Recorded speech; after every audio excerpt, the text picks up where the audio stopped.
Oke, selamat siang teman-teman. Bertemu lagi bersama saya Hendy Kurniawan di Bincang Redaksi Tribun Jogja.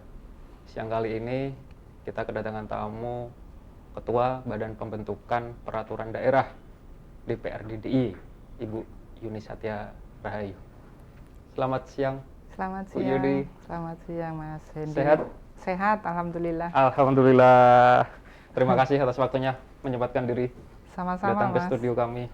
Ya. Kita bakal ngobrol santai nih Bu dalam waktu 25-30 menit ke depan Oke. tentang perda, seluk-beluk perda. Karena Ibu Yuni adalah yang memimpin Bapem Perda atau Badan Pembentukan Perda DPRD DIY. Bu, banyak masyarakat, karena saya juga ketemu banyak orang, ketemu banyak masyarakat awam yang sebenarnya belum paham, bahkan tidak paham sama sekali perda itu apa sih Bu gitu. Terus bagaimana ngebentuknya, peran fungsinya seperti apa, kenapa itu menjadi hal yang penting untuk disusun dan diimplementasikan. Begitu Bu. Iya. Jadi perda itu peraturan daerah yang dibuat untuk mengatur, memfasilitasi, membiayai, dan kemudian juga ada nanti mengevaluasi di dalamnya untuk program-program kegiatan yang dimiliki oleh pemerintah di DIY ini, khususnya untuk DIY. Jadi konsekuensi dari peraturan daerah ini adalah adanya anggaran yang diberikan untuk kegiatan tersebut. Sehingga memang banyak orang yang kemudian menginginkan banyak program-program yang kemudian kalau bisa diperdakan. Karena ada konsekuensi anggaran yang harus dikeluarkan oleh APBD. Begitu. Nah, kemudian peraturan daerah ini usulannya itu dari dua ya, satu dari eksekutif dan satu dari masyarakat. Nah, yang inisiatif dari masyarakat ini tadi kemudian diusulkan ke DPRD, sehingga kemudian DPRD lah yang akan mengusulkan itu melalui komisi atau melalui Bapem Perda. Begitu. Nah, biasanya pertama-tama ini ya pimpinan DPRD begitu mengirim surat ke eksekutif menanyakan apakah ada perda yang akan diusulkan. Kemudian dari situ Bapem Perda melakukan rapat, mengundang eksekutif untuk mendapatkan usulan-usulan inisiatif dari Pemda, dari eksekutif dan dari DPRD. Dari DPRD itu kita minta masukannya dari Perkomisi dan dari Bapem Perda. Jadi ada 5 biasanya begitu. Nah, kemudian ada peraturan daerah yang kumulatif, yang APBD ya seperti biasanya itulah ya. APBD dan APBD perubahan. Begitu. Ini kemudian dirapatkan di Bapem Perda, kemudian dibuatkan ya naskah akademiknya dan draft raperdanya. Nah, kita menunjuk pihak ketiga karena nilainya itu di atas 200 juta begitu ya. Kemudian mulai dibuat dari pihak ketiga ini membahas kajian MNA-nya yang kemudian dipresentasikan di seminar di Bapem Perda begitu ya. Kemudian ada FGD yang kemudian kita ingin mendapatkan masukan dari masyarakat. Masyarakat kita undang nih yang mereka memiliki public hearing gitu Kak dulu namanya ya. Ya, betul, public hearing yang mereka juga memiliki concern untuk isu tersebut. Misalnya ada itu di situ misalnya ya raperda tentang pengaruh utamaan gender. Ya. Jadi para pegiat gender ini yang kita undang untuk kita bisa mendapatkan masukan dari mereka dari masyarakat ini. Nah, kemudian baru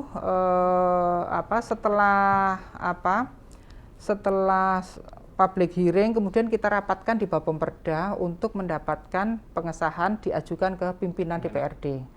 Setelah itu nanti dibuat pansusnya, seperti itu. Oke, jadi panjang Prosesnya.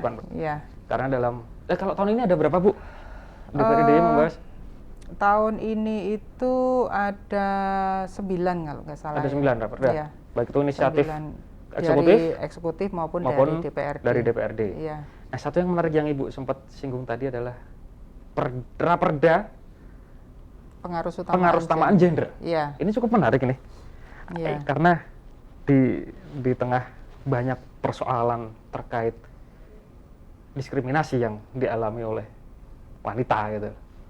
Apa Bu yang menjadi concern utama di raperda ini? Di raperda ini jadi kita menginginkan ada focal point di setiap dinas. Jadi kenapa dibuat raperda ini? Karena kita ingin nanti seluruh dinas itu memiliki perspektif gender dengan adanya satu focal point di setiap dinas tersebut. Yang nanti setiap tahunnya dinas ini akan mengusulkan program-program, dan salah satunya juga nanti ada program berkaitan dengan isu gender begitu. Mungkin masalah pasar, mungkin masalah kalau bicara UMKM kan hampir 80% mungkin ya pelaku usaha ini adalah perempuan begitu. Pelaku pariwisata juga perempuan begitu ya. Sehingga memang nanti program-program misalnya berkaitan dengan perempuan, misalnya kalau di koperasi dan UMKM itu kan ada mereka pelatihan pendampingan.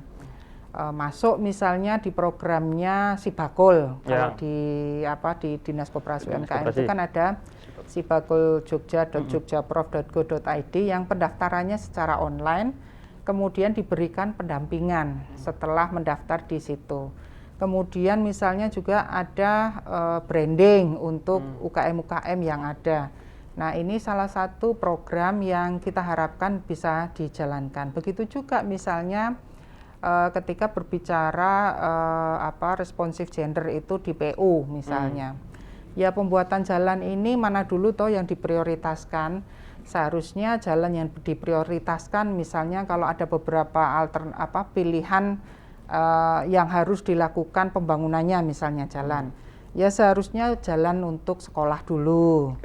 Jalan untuk ke pasar dulu, karena bagaimanapun juga perekonomian kita ini kan masih banyak perekonomian tradisional yang diantarkan dari satu pasar ke pasar yang lain.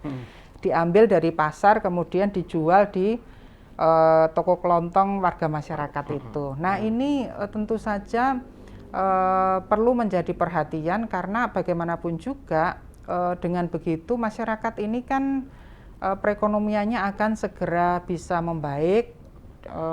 Meskipun selama 2 tahun ini mungkin agak seret begitu ya, tetapi belakangan ini anggaran juga sudah banyak kita gelontorkan untuk UKM-UKM untuk mereka nanti bisa melakukan usaha lebih besar lagi gitu. Oke. Menjadi yang meeting point lagi adalah kasus pernikahan dini di ya. Itu tentu saja akan masuk menjadi salah satu concern di dalam raperda tersebut ya Bu ya? Iya, betul. Sejauh mana sih Bu kasus pernikahan dini DIY, dan apa yang akan menjadi concern dalam raperda tersebut? Iya, pernikahan dini ini yang jumlahnya muncul agak lumayan itu di Sleman dan di Gunung Kidul. Meskipun saya tanya ke DP3AP2 itu mereka tidak tahu pasti misalnya berapa angka datanya itu begitu. Tapi ini masih menjadi concern dari kawan-kawan aktivis perempuan, karena bagaimanapun juga DIY ini kan katanya kota pelajar begitu ya. Artinya harapannya kan warga masyarakat ini juga memiliki pendidikan yang tinggi, bukan malah kemudian kejadian pernikahan dini. Meskipun mungkin pernikahan dini itu juga tidak hanya mereka yang tinggal di sini, tetapi mereka yang sekolah di sini pun itu juga muncul menjadi satu data untuk kita. Nah, ini kita perlu membiayai lebih banyak sosialisasi mungkin di kalangan keluarga yang ada di DIY ini melalui PKK dan kegiatan-kegiatan di P3AP2, sehingga ketika berbicara tentang kenakalan anak, kemudian pernikahan dini, itu orang tua sudah mulai bersiap-siap bahwa apa yang harus dilakukan ketika terhadap anak-anak ini.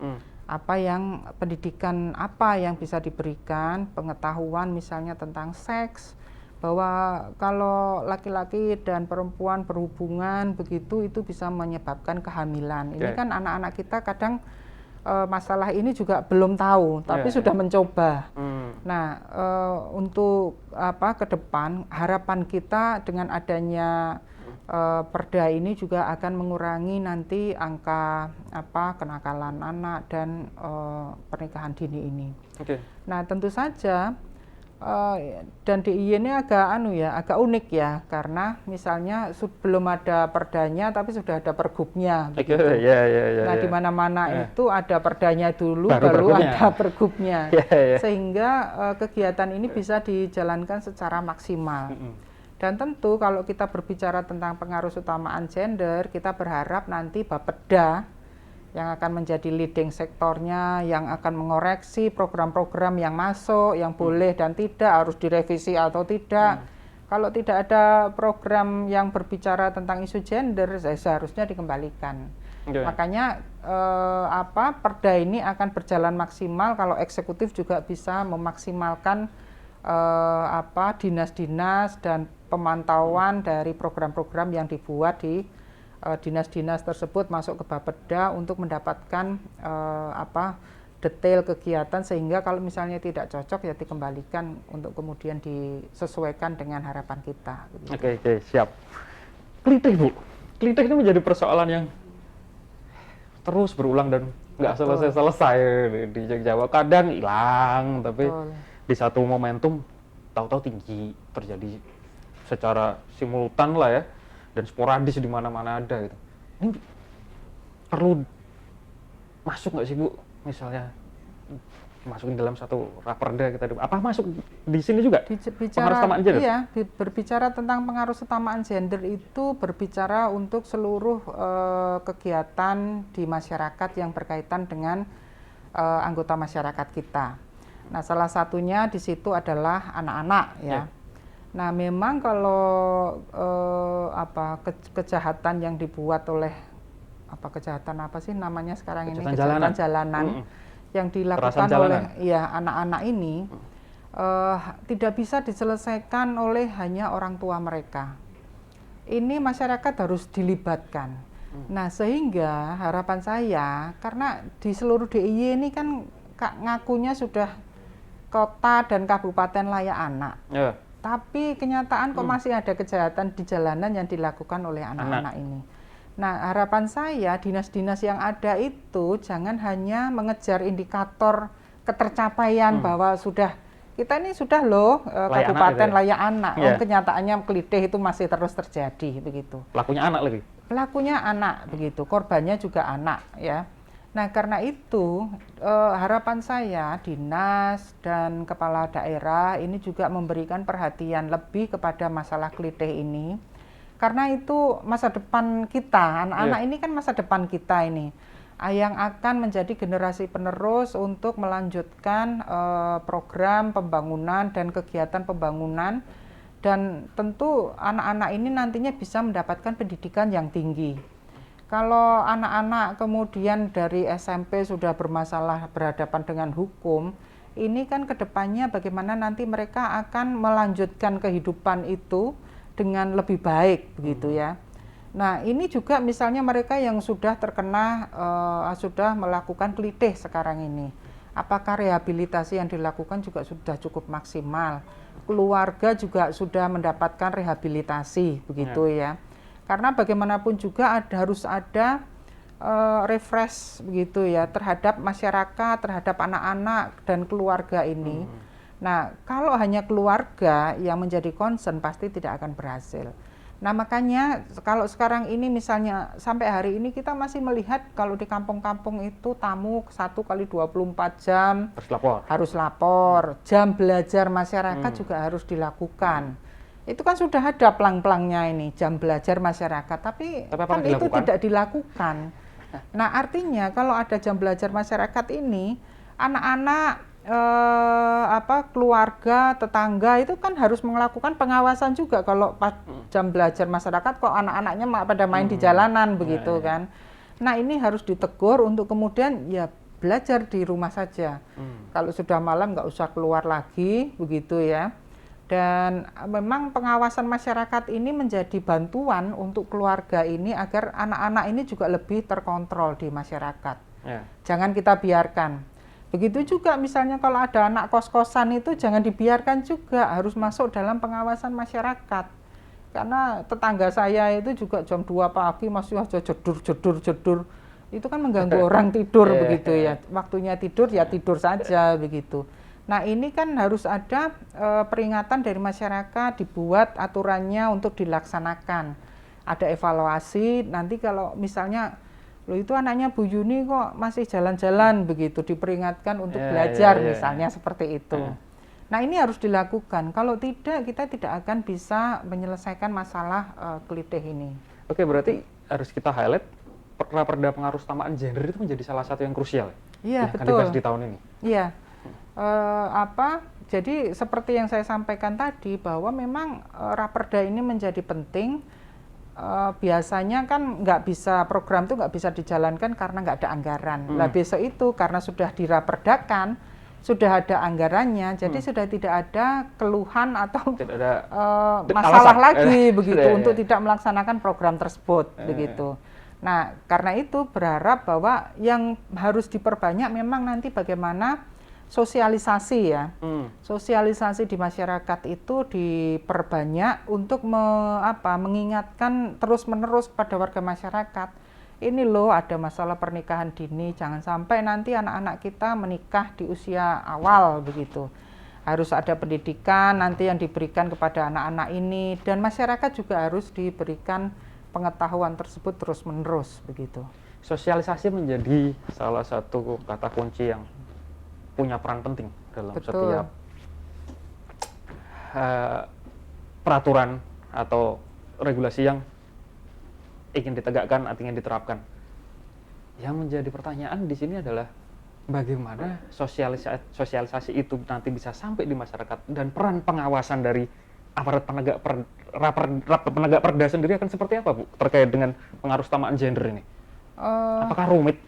Iya, karena kan kalau kita sudah nanti misalnya sampai ke dinas begitu tuh, yang menjadi penanggung jawab itu hanya satu dinas di sini, dinas DP3AP2 ini. Berbicara mengenai perlindungan, pemberdayaan perempuan dan perlindungan anak ini. Nah kalau semuanya dibebankan ke mereka ini, pasti kegiatan ini tidak bisa berjalan lancar. Overload pasti kan? Iya. Kalau hanya satu dinas, makanya itu memang kita berharap nanti bisa kerjasama di kecamatan maupun di kelurahan-kelurahan yang ada di seluruh DIY ini untuk memberikan dukungan ya berkaitan dengan permasalahan yang dihadapi oleh anak-anak kita ini. Artinya misalnya kita punya dasawisma begitu ya. Nah dasawisma ini kan mungkin tempat kontrol yang paling kecil begitu. Kalau misalnya ada satu masalah di satu keluarga, nah ini bagaimana nanti juga bisa diselesaikan di tingkat dasawisma ini. Karang Taruna juga bisa, Bu ya? Karang Taruna bisa diberdayakan. Begitu. Bisa diberdayakan. Artinya memang mungkin penanggung jawabnya itu hanya di Dinas DP3AP2 ini. Tetapi turunannya nanti bahwa pelibatan semakin banyak masyarakat terhadap isu-isu ini menjadi penting begitu ya. Kita juga melihat misalnya di tingkat kelurahan itu anak-anak sudah mulai bahwa penting untuk menghargai tubuhmu, penting untuk menolak pernikahan dini, itu sudah muncul kampanye-kampanye ini. Nah, harapan kami dengan anggaran yang ada nanti itu akan bisa memperbesar sosialisasi dan kampanye kita ya yang ada di tingkat kelurahan dan di kecamatan begitu. Ini harus linear dengan apa yang program dijalankan kabupaten kota, Bu? Mestinya kan Betul. lebih efektif, efisien gitu ya? Kabupaten kota ini se-DIY itu kan sudah ada, mereka sudah masuk di dalam kabupaten dan kota layak anak. Nah, karena itu program ini nanti bisa bekerja sama dengan kabupaten. Artinya beban ini sebetulnya bukan hanya di provinsi, tetapi kabupaten juga nanti akan menjalankan. Kalau memang perlu support dana, artinya kita akan support dana ke tingkat kecamatan dan kelurahan yang ada, begitu. Ya. Jadi anggaran dari kabupaten juga masuk, nah ini dari provinsi juga akan menambahkan untuk penguatan di sosialisasi di bawah ini. Oke ya, kita harapkan dengan adanya Raperda yang nantinya disahkan sebagai perda, menjadi cerca harapan untuk menanggulangi berbagai persoalan sosial, terutama yang berkaitan dengan anak dan perempuan. Iya. Kemudian kita juga ada itu Mas, Raperda tentang bantuan hukum untuk warga miskin dan kelompok rentan. Nah, kalau di undang-undangnya itu hanya bantuan hukum untuk warga masyarakat miskin. Nah, di DIY ini kita tambahkan dengan kelompok rentan, karena selama ini misalnya kelompok rentan itu masuk perempuan. Mungkin korban perkosaan, pelecehan seksual, ada difabel yang selama ini ketika berhadapan hukum mereka tidak bisa menyampaikan begitu. Nah, ini kan harus kita berikan bantuan sehingga dia masuk kelompok rentan. Ada anak-anak, lansia juga di situ. Nah, memang kemarin kenapa sih nggak sesuai saja dengan undang-undang? Kita menolak karena itu sebetulnya inisiatifnya dari Bapemperda. Dari kawan-kawan dari kawan-kawan yang kemudian diserahkan ke DPRD untuk bisa diperdakan begitu. Nah, kita tidak mau hanya untuk masyarakat miskin karena kelompok rentan kita nanti kalau tidak ikut dibiayai biasanya kasus hukumnya hilang begitu saja. Nah, karena itu memang perda ini juga menjadi penting, menjadi concern kami bagaimana nanti di tahun depan perda ini sudah bisa disahkan dan ada anggarannya yang dibiayai oleh daerah ketika misalnya ada masyarakat yang kemudian bisa mendapatkan bantuan keuangan ketika berhadapan dengan hukum. Sehingga jadi kita belum tahu sampai sekarang ini misalnya untuk satu kasus misalnya harus diberikan berapa juta misalnya. Itu kan ada organisasi bantuan hukum yang kemudian diverifikasi oleh Kanwil Kemenkumham begitu ya untuk nanti bisa memberikan bantuan hukum kepada kelompok rentan dan warga masyarakat miskin ini tadi. Oke Bu, kalau kita berandai-andai ya, karena saya belum pernah baca NA-nya juga seperti apa ya. Di dalam Raperda ini, nanti saya kebayangnya misalnya ada kasus seorang wanita menjadi korban pelecehan seksual atau perkosaan gitulah ya. Dan dia butuh pendampingan hukum. Sedangkan yang dihadapi, kita tahu sendiri kasus perkosaan di sini sangat sulit untuk diselesaikan, terlepas bahwa kita masih mencengkeram budaya patriarki yang sangat kuat itulah. Kasus-kasus seperti ini yang nanti akan menjadi jembatan, akan dijembatani oleh perda tersebut. Betul, iya. Jadi nanti mereka bisa datang ke Kanwil Kumham atau ke Biro Hukum Sekda DIY untuk nanti bisa mendapatkan bantuan hukum begitu. Nanti akan ditunjuk OBH, organisasi bantuan hukum mana yang akan memberikan bantuan kepada mereka. Pro bono ya? Pro bono kepada kelompok-kelompok ini ketika nanti harus sampai ke pengadilan misalnya. Ini kan ada dua ini, ada litigasi dan non litigasi. Nah, non litigasinya seperti apa, litigasinya juga seperti apa. Kalau memang yang diinginkan dari warga masyarakat nanti untuk tidak sampai ke litigasi, ya udah sampai ke non litigasi seperti itu. Gitu. Iya, pokoknya sampai kasus tersebut selesai, baru kemudian kita akan biayanya akan ditanggung oleh pemerintah provinsi. Iya. Tadi ini sudah ada bayangan nanti dalam 1 tahun berapa kira-kira ada berapa banyak kasus yang bisa dihandle atau menyesuaikan dengan anggaran itu sendiri? Oh ya, kalau kita berharapnya bisa sebanyak-banyaknya ya, sehingga dari situ kita bisa mengukur kira-kira anggarannya berapa yang bisa kita siapkan untuk bantuan hukum ini. Ya.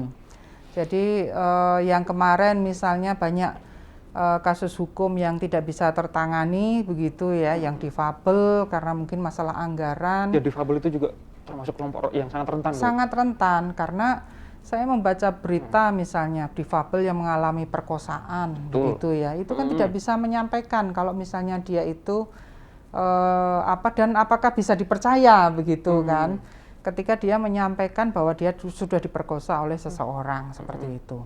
Nah karena itu berapa anggarannya itu kita masih menunggu sebetulnya nanti dipansuskan begitu. Karena dari situ kita akan tahu anggarannya itu berapa kira-kira dihabiskan oleh pemerintah provinsi DIY ini dalam penanganan kasus. Kita itu malah belajar tentang perda ini di Kota Madiun. Kota Madiun itu sudah punya perdanya begitu, dan mereka menganggarkan setiap tahunnya itu 100 juta begitu. Dan anggaran itu katanya cukup untuk mereka begitu. Nah kita bisa. Tapi levelnya kota Bu, mungkin beda dengan kita. Makanya artinya itu kita sudah dapat gambaran itu 100 juta begitu ya. Artinya mungkin kita dalam 1 tahun tuh bisa 300 atau 400 juta misalnya seperti itu. Itu anggaran yang kita pikir memang perlu untuk bisa diberikan untuk kelompok masyarakat rentan dan miskin itu tadi. Bu Yuni, ini yang menarik bagi saya pribadi adalah belum lama ini DPRD mengesahkan Perda nomor 2 2022 tentang penanggulangan COVID-19 di ini di dalamnya mengatur banyak sekali termasuk sanksi, denda dan lain sebagainya. Sedikit lucunya,